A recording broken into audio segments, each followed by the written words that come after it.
Western Ghats? Because they are full line from Girnar to the Kerala. southern peak. Western, on the western It is wall. along the coast western coast of India. India. That is the reason it is called as Western Ghats. और ये Western Ghats जो है, it is basically part of Indian subcontinent, right? But Indian subcontinent itself was not part of Asia. Jambudvipa. It was not part of Asia crores of years ago. It was part of Pangea, and Jambudvipa बोल सकते हो उसको. ये super continent था एक, और वो split हो गया. स्प्लिट त्याचे तुकडे झाले, वेगळा झाला, आणि समुद्रामधून this part, Indian subcontinent, came drifting slowly towards Asia. So Asia and this Indian subcontinent, they banged into each other. आणि त्याच्यातनं काय झालं, जे जिथे बँग झाले तिथं हम्प तयार झाला. and that hump is still gaining height. It is still increasing. Height is still increasing. So that is Himalaya.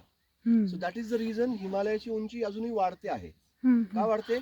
कारण ती जी टॅक्टॉनिक प्लेट्स आहे जमिनीच्या खालच्या, they are still moving. They are still in the force, in vibration. गतीमध्ये आहेत ते अजूनही. त्यामुळे तुम्ही पक्षी वाढले तिथं बसले. हा बघू ना आपण. So that is one thing. Himalaya is still rising. आणि सह्याद्री जो आहे, जो western Ghats, it is indigenous to the Indian subcontinent. तो जसा तिकडे होता सुपर कॉन्टिनेंट मध्ये, तसाच इथं पण आहे. आणि त्यामुळं Sahyadri is one of the oldest mountains in the world, which is deteriorating all the time.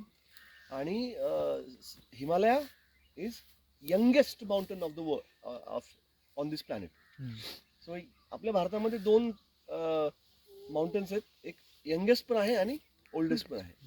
आपण पाहतो माळीम सारखी घटना घडली, लँड स्लायडिंग वगैरे सगळं. हे का होतं?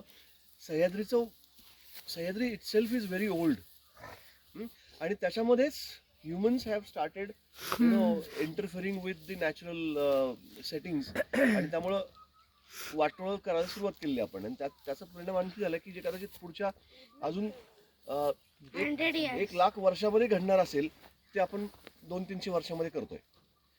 Have you ever heard about top soil? Top soil माहिती का तुम्हाला? नाही माहिती. सो सांग बरं. सॉइल म्हणजे ते जमिनीच्या वर असतं आणि त्यामध्ये ट्रीजला जीवन मिळू शकतं. Perfect. So top soil is basically the top layer of land mass, which is fertile, which has got microorganisms in abundance, and those microorganisms play a vital role in keeping the planet alive. जर ते नसतील तर planet राहणार नाही.